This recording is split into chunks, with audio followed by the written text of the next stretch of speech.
সম্মানিত ভিউয়ার্স, আসসালামু আলাইকুম। নবম শ্রেণীর শিক্ষার্থী বন্ধুরা, তোমাদের জন্য রইল শুভেচ্ছা এবং অভিনন্দন। আজকে থেকে আমি নিয়মিত তোমাদের প্রতিটা বইয়ের প্রতিটা অধ্যায় নিয়ে এবং প্রতিটা কাজ নিয়ে আলোচনা করব এবং সমাধান করে দেব ইনশাআল্লাহ। আশা করি তোমরা নতুন হয়ে থাকলে চ্যানেলটি সাবস্ক্রাইব করবা এবং বেল বাটনটি অন করে দিবা। দেখো এখানে বলা হচ্ছে বিভিন্ন মাধ্যমে যোগাযোগ করি। আজকে তোমাদের বাংলা বইয়ের প্রথম অধ্যায়ের কিছু সেশন নিয়ে আলোচনা করব, নমুনার কিছু উত্তর নিয়ে আলোচনা করব, নমুনার প্রশ্ন নিয়ে আলোচনা করব। দেখো এখানে বলা হচ্ছে মাধ্যম ও উপকরণের ব্যবহার।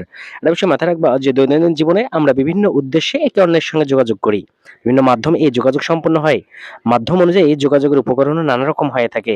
এখানে দেখো যোগাযোগের মাধ্যম শিক্ষার্থী বন্ধুরা বলা হচ্ছে নিচে যোগাযোগের তিনটি মাধ্যম দেখানো হয়েছে। তুমি কি উদ্দেশ্যে কার সঙ্গে এই ধরনের যোগাযোগ করে থাকো তার একটি করে উদাহরণ দাও। দেখো এখানে দেওয়া আছে মাধ্যম তিনটা। একটা প্রত্যক্ষ মাধ্যম, একটা লিখিত মাধ্যম, একটা যান্ত্রিক মাধ্যম। এখানে যেভাবে যোগাযোগ করা হয় সেটা দেওয়া আছে। কিন্তু কি উদ্দেশ্যে কার সঙ্গে যোগাযোগ করি এই বিষয়টা দেওয়া নাই। তো আমি সেটা সমাধান করে দিয়েছি। চলো আমরা তাহলে শিক্ষার্থী বন্ধুরা সেদিকে একদম চলে যাই। দেখো এখানে শিক্ষার্থী বন্ধুরা হচ্ছে যোগাযোগের মাধ্যম প্রথম আসে প্রত্যক্ষ মাধ্যম। যেভাবে যোগাযোগ করা হয় যখন কারোর সঙ্গে সরাসরি যোগাযোগ করা হয়। কি উদ্দেশ্যে কার সঙ্গে যোগাযোগ করি। দেখো এখানে বলা হচ্ছে স্টেপ বাই স্টেপ পরিবারের সদস্যদের সাথে কুশল বিনিময়ে দৈনন্দিন আলোচনায় যোগাযোগ করি। শ্রেণী শিক্ষক ও সহপাঠীদের সাথে শ্রেণীর পাঠ আলোচনায়, খেলার মাঠে বন্ধুদের সাথে খেলার সময়, কোনো দোকান থেকে প্রয়োজনীয় সামগ্রী কেনার উদ্দেশ্যে দোকানদারের সাথে কথা বলার সময়, বিদ্যালয়ে যাওয়ার সময় বা কোথাও বেড়াতে যাওয়ার সময় রিক্সাওয়ালা, সিএনজিওয়ালা বা অন্য যানবাহনের চালকের সাথে আমরা প্রত্যক্ষ মাধ্যম অনুযায়ী যোগাযোগ করে থাকি। এরপর দেখো শিক্ষার্থী বন্ধুরা বলা হচ্ছে লিখিত মাধ্যম।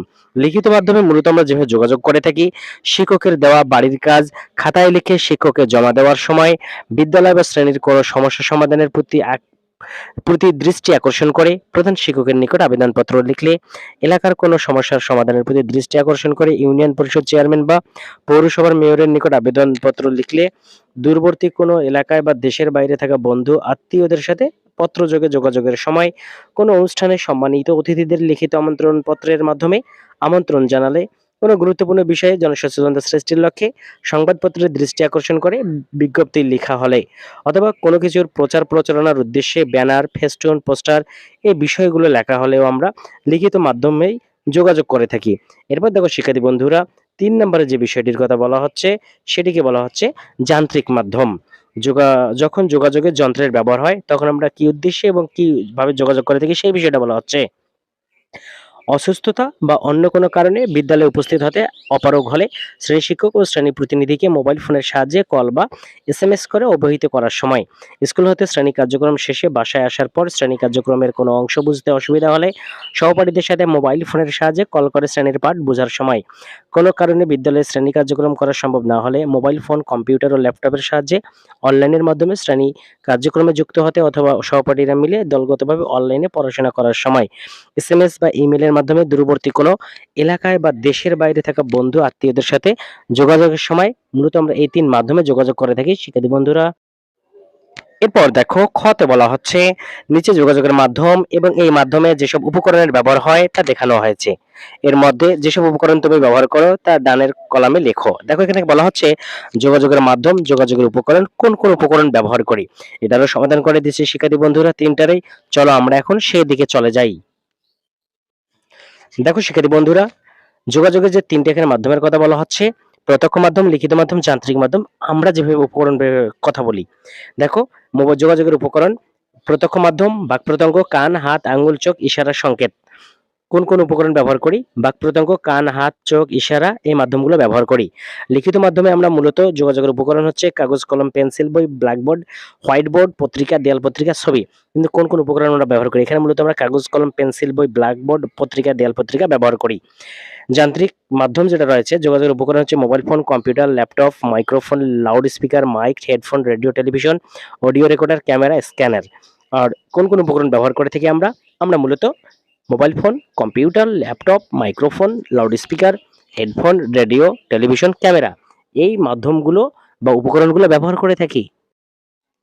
এরপর দেখো শিক্ষার্থী বন্ধুরা এখানে বলা হচ্ছে যোগাযোগ মানেই দুইজন বা আরো বেশি সংখ্যক মানুষের মধ্যে ভাব বিনিময়ের একটা প্রক্রিয়া। এই প্রক্রিয়া আমরা প্রধানত দুটি কাজ করি: নিজের চিন্তা অনুভূতির চাহিদা প্রকাশ করি এবং অন্যের চিন্তা অনুভূতির চাহিদা বোঝার চেষ্টা করি। এসব কাজের জন্য আমরা যেসব উপায় অবলম্বন করি সেগুলোকে বলে যোগাযোগের মাধ্যম।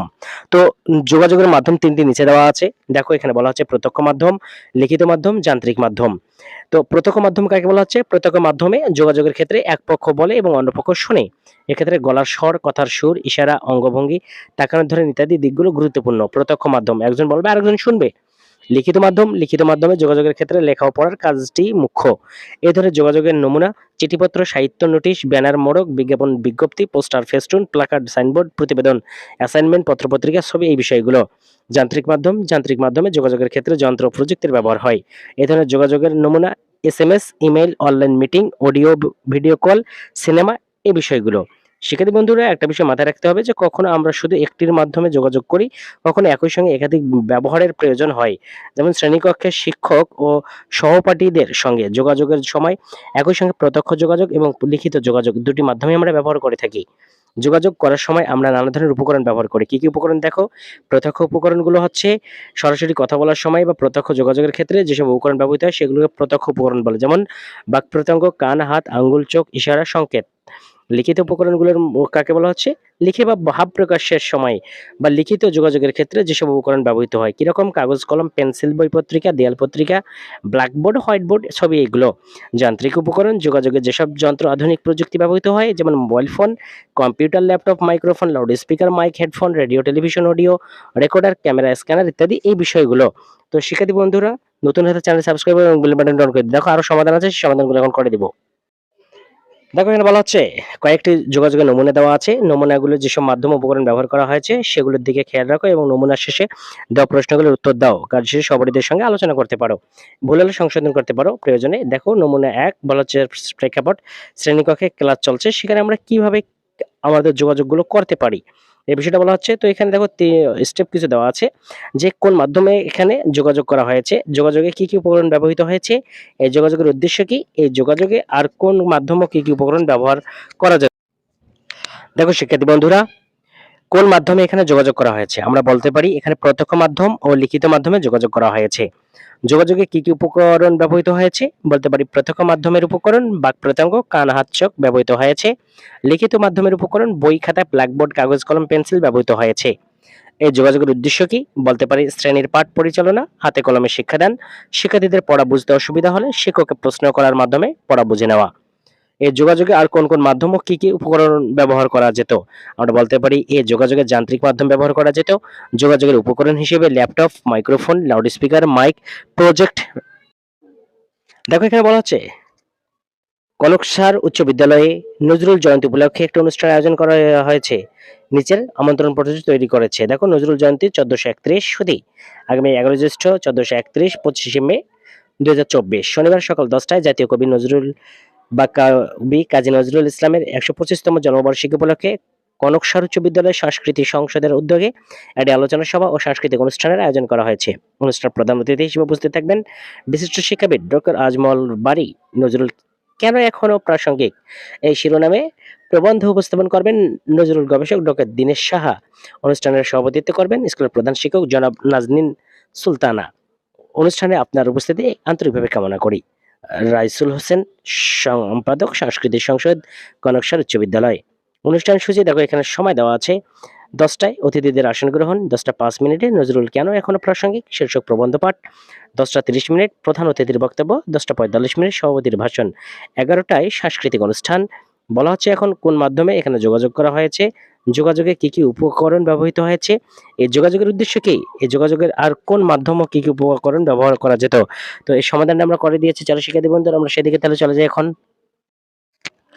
দেখো শিক্ষার্থী বন্ধুরা, এখানে বলতে পারি কোন মাধ্যম এখানে বা কোন মাধ্যমে এখানে যোগাযোগ করা হয়েছে বলতে পারি লিখিত মাধ্যম, আমন্ত্রণ পত্রের মাধ্যমে যোগাযোগ করা হয়েছে। যোগাযোগে কি কি উপকরণ ব্যবহৃত হয়েছে বলতে পারি যোগাযোগের উপকরণ হিসেবে কাগজ, কলম ব্যবহৃত হয়েছে। এই যোগাযোগের উদ্দেশ্য কি বলতে পারি এই যোগাযোগের উদ্দেশ্য হচ্ছে সম্মানিত অতিথিকে অনুষ্ঠানে আমন্ত্রণ জানানো। এই যোগাযোগে আর কোন কোন মাধ্যম ও কি কি উপকরণ ব্যবহার করা যেত বলতে পারি এই যোগাযোগে প্রত্যক্ষ মাধ্যম ও যান্ত্রিক মাধ্যম ব্যবহার করা যেত। প্রত্যক্ষ মাধ্যমে যোগাযোগের ক্ষেত্রে কনকসার উচ্চ বিদ্যালয়ের পক্ষ থেকে শিক্ষক বা শিক্ষার্থীরা সশরীরে সম্মানিত অতিথির সাথে দেখা করে আমন্ত্রণ জানাতে পারতেন। এক্ষেত্রে যোগাযোগের উপকরণ হিসেবে বাক প্রত্যঙ্গ, হাত, কান, চোখ প্রভৃতি ব্যবহার করা হতো, অথবা অতিথিকে যান্ত্রিক মাধ্যমে এসএমএস, ইমেল বা অডিও কলের সাহায্যে আমন্ত্রণ জানানো যেত। এক্ষেত্রে যোগাযোগের উপকরণ হিসেবে মোবাইল ফোন, ল্যাপটপ ব্যবহার করা যেত। দেখো শিক্ষার্থী বন্ধুরা, এখানে বলা হচ্ছে কারগঞ্জ উচ্চ বিদ্যালয়ের বাংলা বিষয়ের শিক্ষক জিনাত শারমিন নবম শ্রেণীর শিক্ষার্থীদের জন্য একটি দলীয় অ্যাসাইনমেন্ট দিয়েছেন। অ্যাসাইনমেন্টটি ইমেলের মাধ্যমে জমা দেওয়ার জন্য বলা হয়েছে। শিক্ষার্থীরা এভাবে ইমেল পাঠিয়েছে। দেখো, প্রতি জিন্নাত 05 ডট কাহারগঞ্জ @gmail.com। বিষয় স্থানীয় পুরাকীর্তির পরিচয়। শ্রদ্ধেয় ম্যাডাম, আপনার নির্দেশনা অনুযায়ী দলগতভাবে প্রস্তুত করা অ্যাসাইনমেন্টটি এখানে সংযুক্ত করা হলো। আমাদের অ্যাসাইনমেন্টের ব্যাপারে আপনার মতামত পেলে তা সংশোধন করে আবার মেইলে পাঠাতে পারবো। শ্রদ্ধা ও শুভেচ্ছা সহ নবম শ্রেণী দল 1। এখন থেকে শিক্ষার্থী বন্ধুরা, এখানে কিছু কাজ রয়েছে, এই কার্যাবলীগুলো আমাদেরকে করতে হবে। তো চলো, আমি সমাধানটা করে দিয়েছি। আমরা সেখানে চলে যাই সরাসরি, কথা না বাড়িয়ে। দেখো, এখানে বলা হচ্ছে এবার কোন মাধ্যমে এখানে যোগাযোগ করা হয়েছে। বলতে পারি এখানে যান্ত্রিক মাধ্যমে, ইমেইলের সাহায্যে যোগাযোগ করা হয়েছে। যোগাযোগে কি কি উপকরণ ব্যবহৃত হয়েছে? এখানে যোগাযোগের উপকরণ হিসেবে ল্যাপটপ, কম্পিউটার বা মোবাইল ফোন ব্যবহৃত হয়েছে। এর যোগাযোগের উদ্দেশ্য কি? এই যোগাযোগের উদ্দেশ্য হচ্ছে শিক্ষকের কাছে শিক্ষার্থীদের দলীয় কাজ জমা দেওয়া। এই যোগাযোগে আর কোন মাধ্যম ও কি কি উপকরণ ব্যবহার করা যেত? এই যোগাযোগের লিখিত মাধ্যম ব্যবহার করা যেত। যোগাযোগের উপকরণ হিসেবে কাগজ, কলম, পেন্সিল ব্যবহার করে দলীয় কাজ জমা দেওয়া যেত। এরপর চলো শিক্ষার্থী বন্ধুরা, দেখো শিক্ষার্থী বন্ধুরা, নমুনা 4 বলা হচ্ছে রায়হান সাহেব একটি বেসরকারি উন্নয়ন সংস্থায় কাজ করেন। তার অফিসে জরুরি মিটিং চলছে। একজন সহকর্মী অনলাইনে মিটিং এ যুক্ত হয়েছেন। আমরা এখন এই কার্যাবলীগুলোর জন্য কিছু সমাধান রয়েছে, সমাধানগুলো করব। শিক্ষার্থী বন্ধুরা, চলো আমি সমাধানটি করে দিয়েছি। তবে হ্যাঁ, নতুন হয়ে থাকলে অবশ্যই চ্যানেলটি সাবস্ক্রাইব করবা এবং বেল বাটনটি অন করে দিবা। দেখো শিক্ষার্থী বন্ধুরা, এখানে বলতে পারি যে ছবির বিষয়বস্তুর আলোকে নিম্ন প্রশ্নগুলোর উত্তর দিয়েছি। প্রশ্ন, কোন মাধ্যমে এখানে যোগাযোগ করা হয়েছে? বলতে পারি এখানে প্রত্যক্ষ মাধ্যম ও যান্ত্রিক মাধ্যমে যোগাযোগ করা হয়েছে। যোগাযোগে কি কি উপকরণ ব্যবহৃত হয়েছে? বলতে পারি প্রত্যক্ষ মাধ্যমে যোগাযোগের জন্য বাক প্রত্যঙ্গ, কান, হাত, চোখ, ইশারা সংকেত প্রভৃতি উপকরণ ব্যবহৃত হয়েছে। যান্ত্রিক মাধ্যমে অনলাইন মিটিং করার জন্য ইন্টারনেট, ল্যাপটপ, স্মার্ট টিভি ব্যবহৃত হয়েছে। এর যোগাযোগের উদ্দেশ্য কি? বলতে পারি অফিসের কর্মপরিকল্পনা সম্পর্কে সংশ্লিষ্ট সকলকে অবহিত করা ও চলমান কার্যক্রমের অবস্থা সম্পর্কে জানতে চাওয়া। এরপর বলতে পারি শিক্ষার্থী বন্ধুরা, এই যোগাযোগে আর কোন কোন মাধ্যম ও কি কি উপকরণ ব্যবহার করা যেত? বলতে পারি এই যোগাযোগের বিকল্প হিসেবে লিখিত মাধ্যমে লিখিত নির্দেশিকা বা রিপোর্ট জমা দেওয়া যেত। এক্ষেত্রে কাগজ, কলম উপকরণ ব্যবহার করা যেত। যান্ত্রিক মাধ্যম এসএমএস বা ইমেইলের মাধ্যমে নির্দেশিকা বা রিপোর্ট পাঠানো যেত। এক্ষেত্রে মোবাইল, ল্যাপটপ যোগাযোগের উপকরণ হিসেবে ব্যবহার করা হতো। শিক্ষার্থী বন্ধুরা, তো সবাই ভালো থাকবে, সুস্থ থাকবে। আবার নতুন কোনো ভিডিও নিয়ে আসবো তোমাদের সামনে। তবে হ্যাঁ, নতুন হয়ে থাকলে আবারও বলছি, প্লিজ সাবস্ক্রাইব দিস চ্যানেল।